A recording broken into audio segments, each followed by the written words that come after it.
From Hollywood, it's time now for Edmund O'Brien as... Johnny Dollar. Oh, yes. This is Inspector Sailor, Scotland Yard. Oh, yes, Inspector. Thanks for calling back. I understand you've been assigned the Scott jewel theft investigation? Yes. Inspector Finley's been taken ill.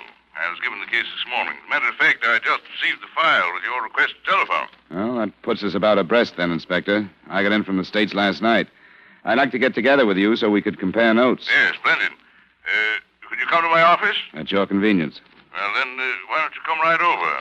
But first, Mr. Dollar, tell me, did the insurance company send you to London in the belief that the yard is no longer competent? What? We've been reminded, you know, that our reputation has fallen off badly since the Stone of Scorn is stolen. But perhaps you and I shall have better luck, huh?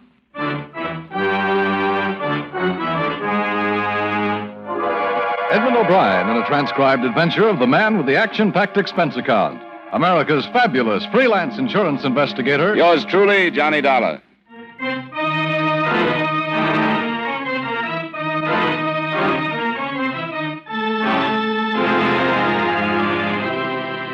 Expense account submitted by Special Investigator Johnny Dollar to Home Office Financial Surety Company, Hartford, Connecticut. The following is an accounting of expenditures during my investigation of the Hatchet House theft matter. Expense account item 1, $432.50, airfare and incidentals between Hartford and London, England. I arrived in the evening and learned by phone that the original inspector assigned to the case had been replaced. The next morning, I was in contact with his replacement, and at 10:30, I was directed to his office. Here we are, sir. Inspector Sailors? Yeah? Mr. Dollar, sir. Oh, yes. Come in, Mr. Dollar. Thanks very much. All right, you are, sir. Pleasure, Mr. Dollar. How do you do, Inspector? Yeah. Speaking to an acquaintance of yours a few moments ago. Inspector Finch? Oh, yes. Yes, I worked on a case with him over here last year. How is he? Oh, quite well, thank you. He complimented you quite highly, sir. Well, that's very nice of him. But as I remember it, I think I was more of a burden than a help to him. Yeah, I doubt that. Well, I suppose we should face the situation at hand. Yeah. I brought an accurate description of all the jewelry insured by Mrs. Scott. Oh, splendid. But the cable that reported the theft wasn't quite clear as to which pieces were missing. Well, Inspector Finley's information on that score is quite accurate, I think. Yeah, here we are. Oh, thank you. And he's covered the methods used in the commission of the crime quite thoroughly, I think. I'm going to spend the afternoon in Crime Index. I should probably be able to link the method with a few of our known criminals. Gentleman's investigation, huh? I suppose so. Rather tedious, but quite often successful. I'd like to see Mrs. Scott myself, if it's all right with you. Oh, of course. I shall arrange a car and a driver for you. Will early afternoon be suitable? Well, thanks, but there's no reason to go to that bother, is there? Isn't she staying here in London? No, she let a place near Seven Oaks in Surrey, about 20 miles south of here. Quite an historic establishment, I'm told. It's called Hatchet House.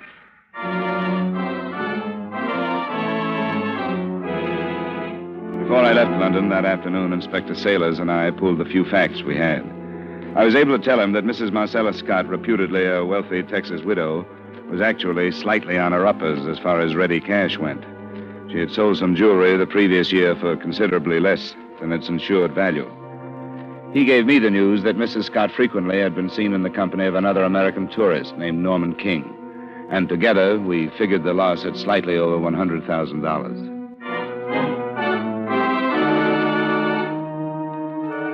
Hatchet House was a medium-sized pile of ivy-draped masonry just on the northern fringe of Seven Oaks.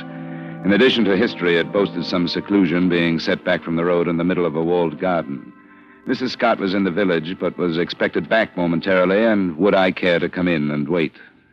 The library is quite comfortable if you'd care to go in there. In a minute, thanks. Your name is Garrett? Yes, sir. You've been employed here during Mrs. Scott's whole stay? Oh, yes, sir. She bought my services from the other side. I'm not without recommendations in Seven Oaks, sir. And you must know pretty well who's been in the house, at parties and so on. I'd say so, sir. But they've all been genuine people. Class, you know. I wouldn't say that any of them would stoop to thievery. How many other servants are there? 2 that live in. There's Millie Hankey, she's a maid. There's old Mr. Minns, he's the gardener. He's got a cottage out back. Mrs. Scott was entertaining night before last when the jewelry was stolen. Had she hired any extra servants? No, sir. Oh, thanks, Garrett. Oh, there's Millie. Millie, come here, do. Here's an American gentleman to see you. How do you do, sir? You Miss Hankey? Yes, sir. He's come all the way from the other side, Millie, about Mrs. Scott's jewels being stolen. It's a scandal, that's what it is. But I don't suppose you'd say it's the only one. Watch your tongue, Millie. Watching it. I'll be in the pantry, sir, if I can be of any more service to you. Thanks, Garrett. I will want the names of the people who were here the other night. Right, sir. I'll write them on a paper. He's got a nerve telling me to watch my tongue. A scandal's a scandal, genuine people or not, and he knows it. Just what did you mean, Millie? I suppose the servant's paid to keep her eyes open and her mouth closed. But I haven't been a servant long. I'm only a village girl from Penrith, but I know right from wrong. You don't approve of some of the things? No, I don't. And I'm going to leave when I get married. Maybe next month. Congratulations. Thank you, sir. He's a good man. I'm sure of that. So big and strong. Lots of fun. We'll have an inn of our own someday, and I won't have to be a servant anymore. I wish you a lot of luck. Thank you, sir. I want you to know, Millie, that anything you say to me will be kept in strict confidence. Yes, sir. You look like the honest kind. Now, what things especially didn't you approve of? Something that's caught your eye could be important. I don't know, but one thing. Being a widow at her age, it's indecent, that's what. And I've seen them making jokes in front of the photo of her poor dead husband. He was older, you know. Yes, I knew that. I can't say she hastened his end, but I can't say she's sorry he's buried and gone either. Who made jokes in front of his photograph? Mr. King. Norman King. He was here the night of the theft, wasn't he? The night of the theft. He's been here more than he's elsewhere. He's a filthy leech, if you ask me. I'm only a country girl, but there's a look in his eyes I didn't mistake. Not for a moment. He's slimy. I wish you'd think about the party night before last, Millie. You were here on the ground floor through most of it, weren't you? Yes, sir, the whole drunken time. I wish you'd try and remember if anybody went upstairs and stayed long enough to have gone into Mrs. Scott's room and forced open the drawer and stolen the jewelry. I'll try, sir. Don't mistake me. We aren't sure that's what happened. It could just as well have been an outsider who knew a party was going on and had a way of entry, or even somebody passing by who found the rear door unlocked. I'll try, sir. Thanks, Millie. I won't keep you from your work any longer. I'll just wait in the library for Mrs. Scott.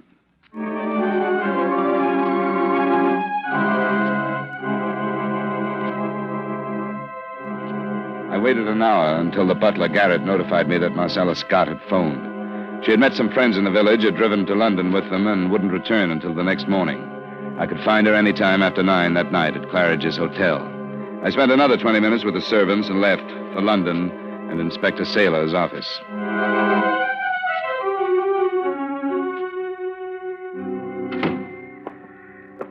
Well, I expected you to return before this, Mr. Dodd. I hope I didn't keep the car and driver too long. No, not at all. Especially if the time was well spent. Most of it was wasted.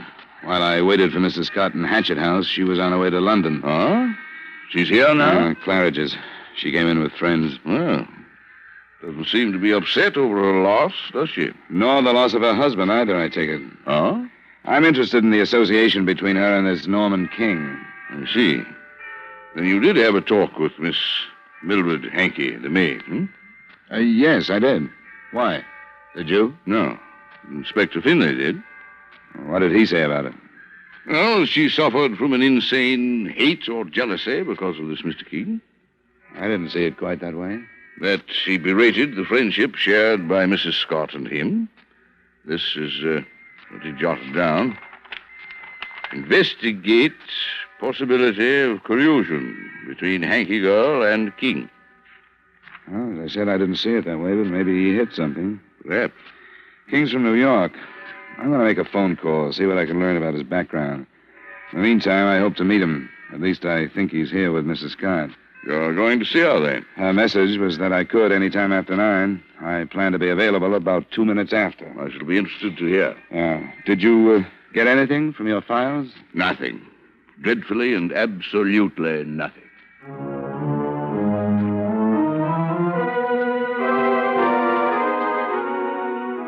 At 5 minutes before 9, I arrived at Mrs. Scott's hotel. On On the stroke of 9, I phoned her suite, and at 3 minutes after, I met her, a striking honey blonde with tanned skin and an athletic figure that dressed her clothes nicely. I'm sorry I missed you in the country, Mr. Dollar. It's all right. I should have phoned. I suppose you're here to save what money you can for the insurance company in case my things aren't recovered. Insurance companies don't operate that way, Mrs. Scott. They can afford not to. Please sit down. Thank you. It's the expected thing, I guess, but I suspect one of the servants had something to do with it. Do you have any special reason for that suspicion? Oh, they're strange people. I don't know anything about them.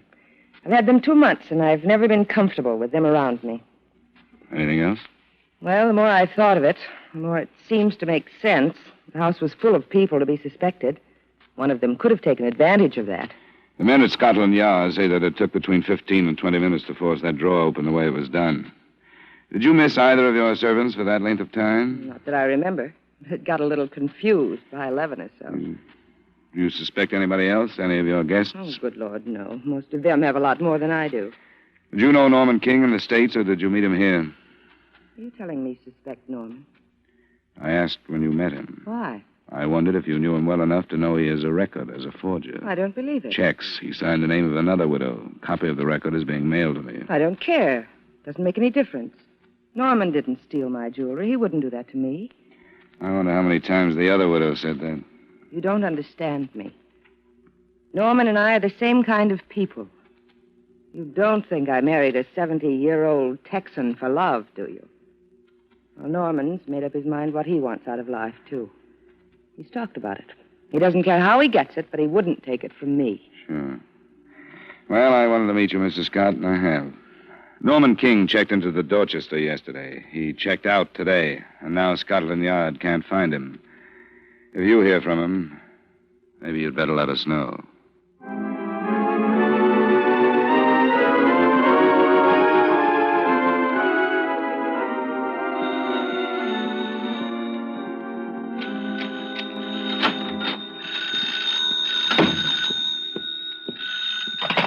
Johnny Dollar.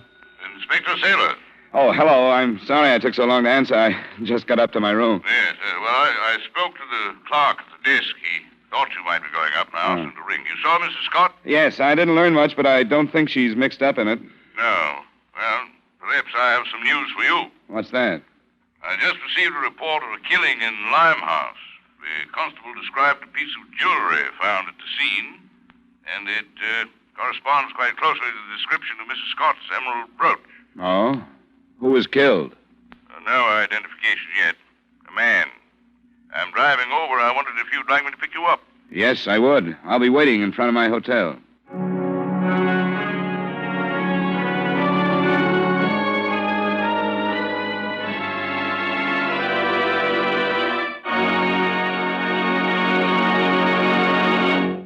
We will return you to the second act of yours truly, Johnny Dollar, in just a moment.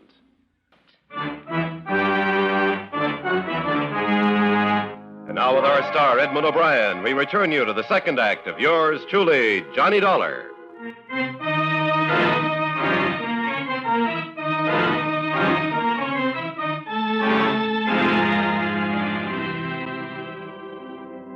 By the time we got to the dismal Coldwater flat near the Thames, the inevitable crowd had gathered in the street.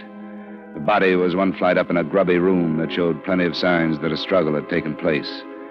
The man obviously had been killed by a blow on the back of the head. He'd been identified by the landlady as George Kenzie, the renter of the room. It was a bootblack who discovered the body. Said this George Kenzie owed him some money and wouldn't pay. He came up here tonight and found him dead. I found the brooch myself just under the chair there, sir. Oh, yes. Thank you, Constable. Right, sir. I'll be outside. Here now, you people that don't belong here, don't crowd the corridor. Move along now. Come along, move along. Is there any doubt in your mind, Mr. Dollar, that this is Mrs. Scott's brooch? None at all. Look, the jeweler's mark on the back. Well, then, we've made some progress. I hardly think we'll be so fortunate as to find the 4 remaining pieces here. No. Offhand, it looks like there was trouble over dividing the loot, and the winner took the rest, don't you think? Quite possibly. Norman King? I'd feel better if he was found. So would I. Matter of fact, I wish you'd keep your American criminals in America. We've quite enough to keep us busy without them. Hello. I haven't done nothing. Was going to Mr. Kinsey's digs with me out in free will, and I don't need no help from nobody. Not off, you don't. Miss Glory Stokes, Inspector. She said she'd come to pay a visit to Mr. Kenzie, but she made off the other way when she heard the news. Well, come in, Miss Stokes. I will not. Not with him lying there like that. Very well. Constable, ask Miss Stokes if she'll please accompany you to the yard. Mr. Dollar and I will see her there.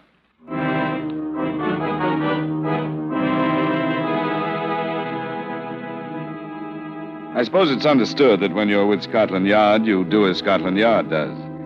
We didn't search the place, but we learned it was empty of any more jewelry after a crew of technical men collected every possible bit of physical evidence in the room and started it towards the yard's various laboratories. The results of their meticulous tests, comparisons, and examination fell into place later. We asked a few questions there without getting anything, and then went back to the inspector's office, where Glory Stokes waited for us. It's time, I must say. I trust we haven't kept you waiting too long. This is Mr. Dollar, American investigator. How do you do? What would he be investigating that would concern me? We'll explain the whole thing to you, Miss Stokes. It ain't Miss Stokes. But something tells me I'm going to wish it was. You're married? I am. That's why I was going to George Kinsey's. I haven't seen me hubby for 3 days. And I was going to ask George if he knew where the rotter was. What's your husband's name? Leonard Stokes. You haven't seen him in 3 days. That's right.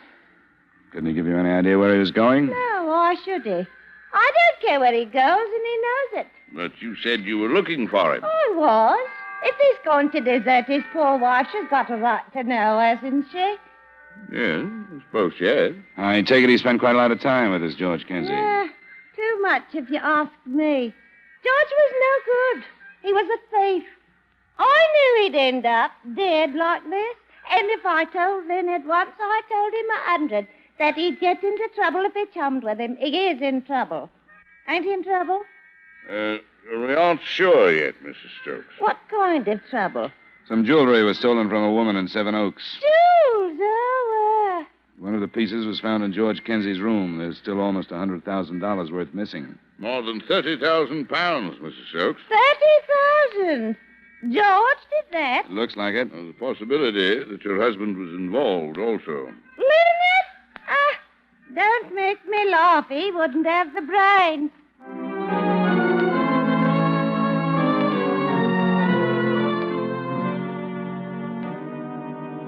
The next morning, armed with pictures of both Stokes and the dead man, Inspector Sailors and I drove back to Seven Oaks. He dropped me at Hatchet House and went on to cover the village himself. Mrs. Scott received me in the library. Good morning, Mr. Dollar. Mrs. Scott, you must have left London early this morning. Yes, I did. Have you made any progress? Some, yes. Have you heard anything? I was very unhappy after you left last night. Why? Did you suddenly get lonesome for your jewels? I think you know why. I made a confession to you. I let you see what I really am. I never do that. It's all in confidence. Forget it. I've been trying to. I got a radiogram from Norman King. It arrived here late yesterday afternoon. Did you notify Scotland Yard? No, I know you asked me to, but I didn't think it was necessary. He's on his way back to New York. He wouldn't do that with stolen jewelry, would he? It would be stupid, but I'll want the name of the ship. I'll give it to you. He inferred that he knew his record would come to light because of the theft and that he'd feel better leaving England before he was asked to leave. He's a stupid, irresponsible dunce. Yeah. I have some photographs I want you to look at. Here, I'll spread them out on the table. Who are they? Pictures of this man may not be quite lifelike because he was dead when they were taken. Who is he? His name is George Kinsey. He was found beaten to death last night.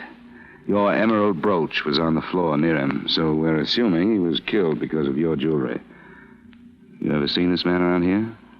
No, not that I remember. I want you to remember one way or the other.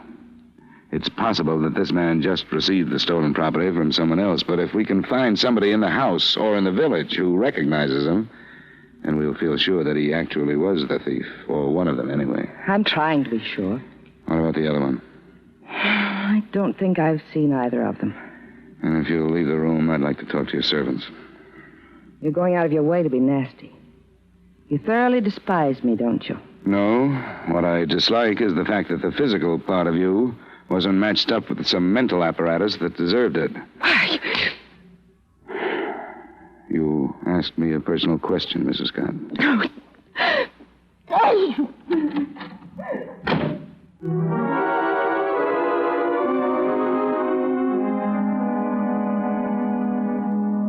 want you to look at the photographs and think. It's important that we find out if you have ever seen either of these men in Seven Oaks. Which one is deceased, sir? This one. How large was he? A little under 6 feet. Miss Hankey? I don't like looking at them, sir. I don't think I've seen either one of them, though. There's something about this one, sir. George Kenzie? Was he plump? No, I don't think you'd say plump. He was heavy, stocky. There's something about him, sir. Can't put my finger quite on it, but there's something. Could he have made deliveries here? Who brought the luggage, Millie, the day after Mrs. Scott arrived? Oh, I don't think it was him. Or this one either. They had their own lorry with a sign on it. Have you forgot? I'm sure of it, sir. There's something about this one, but I can't remember what. Well, thanks very much, both of you. If you do remember something, please notify Scotland Yard.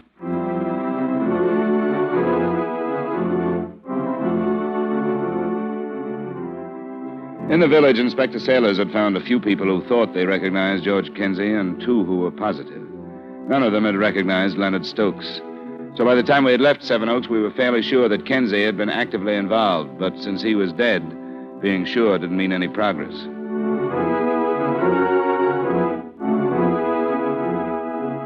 Nothing further developed that day, although in London a stream of suspects was questioned. The next morning, the situation hadn't changed, but I began to feel that in the face of the movement of Scotland Yard, a criminal would have to have more than brains and more than luck to escape. At 2 that afternoon, a report was phoned in that a man answering the description of Leonard Stokes had been seen boarding a train in Waterloo Station and followed to his compartment.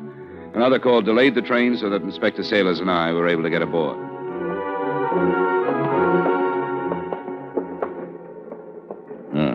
Here we are. If you don't mind, Mr. Dollar. It's your island, Inspector. Yes, thank you. Scotland Yard. What? Are you Leonard Stokes? Am I who? No, I'm not. Who are you then, sir? Well, I don't see how you've a right to You go... must have identification. Let me see it, please. All right. I'm Leonard Stokes. Who's he? An American, Mr. Dollar, sent here to recover Mrs. Scott's stolen property. You know where it is, Stokes?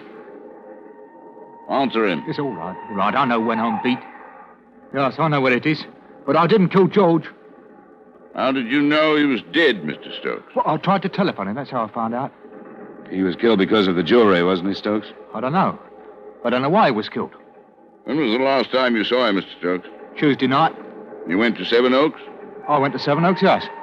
Look, I'm willing to cooperate. Inspector, I'll tell you my part of it. Well, that will make it a great deal less difficult for all of us. Yes, sir.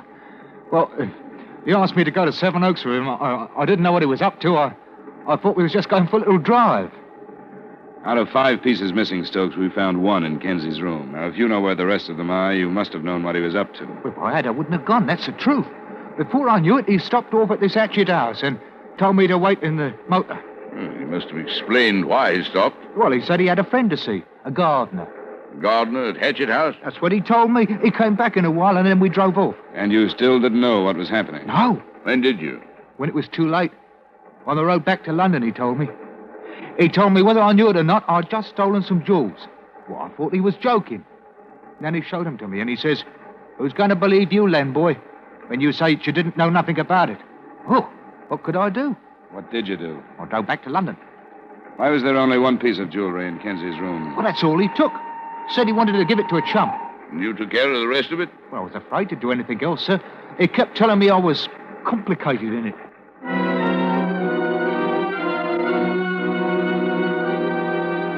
Stokes' innocence, as far as the robbery was concerned, became a little embarrassing even to him by the time we got him off the train and back to Scotland Yard. But his denial of any knowledge of Kenzie's murder was borne out, A, by an alibi that proved him innocent, and B, the result of one of the laboratory tests mentioned earlier. Traces of lip rouge found on the dead man's clothing pointed the way to the murderer. Mrs. Scott is resting in her room and left orders not to be disturbed. We won't disturb her, Garrett. Is Miss Hankey here? She's in the pantry, sir. Would you show us? This way, please. Thank you, Garrett. Oh, Mr. Dollar. This is Inspector Sailors from Scotland Yard, Miss Hankey. Miss Hankey.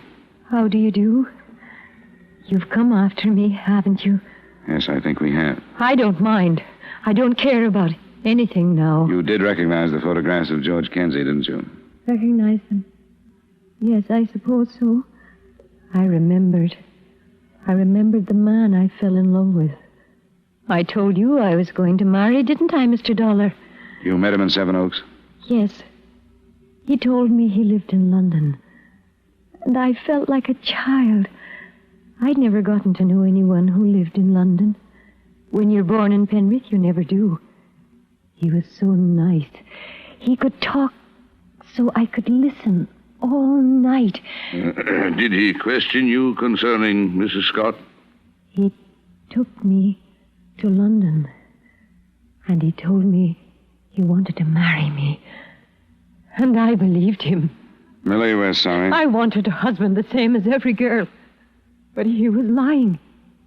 He knew I was a servant, and he found out about things. Then, inadvertently, you told him about the entertainment Tuesday night. The party? He said he was going to come. I left the rear door unlocked because I was going to give him some refreshments. I thought he hadn't come, but he had. He lied to me. That's why I killed him. You went to London last night? Yes. He told me to leave London. He told me to go back to Penrith. Then I knew that he'd lied to me and that he'd stolen the jewelry. He called me a stupid country girl. And that's when I hit him. I hit him and hit him. Because it was true. That's all I am. A servant. And I'll never be anything else.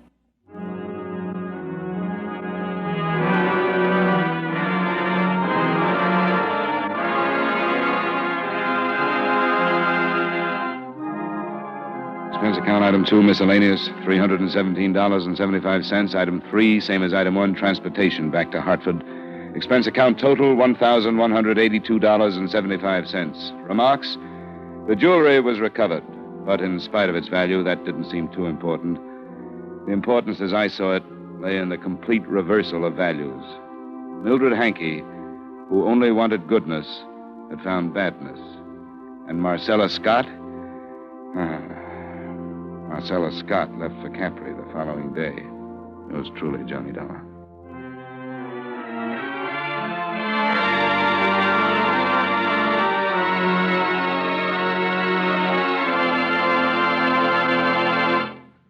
Yours truly, Johnny Dollar, stars Edmund O'Brien in the title role and is written by Gil Dodd with music by Eddie Dunstetter. Featured in tonight's cast were John McIntyre, Ben Wright, Tudor Owen, Jeanette Nolan, and Virginia Gregg. Yours truly, Johnny Dollar, is transcribed in Hollywood by Jaime Del Valle.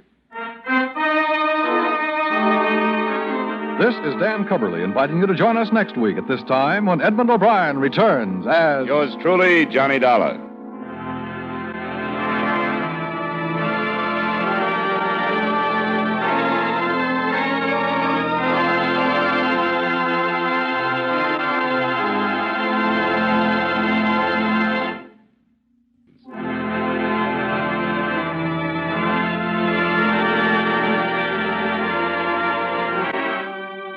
This is CBS, the Columbia Broadcasting System.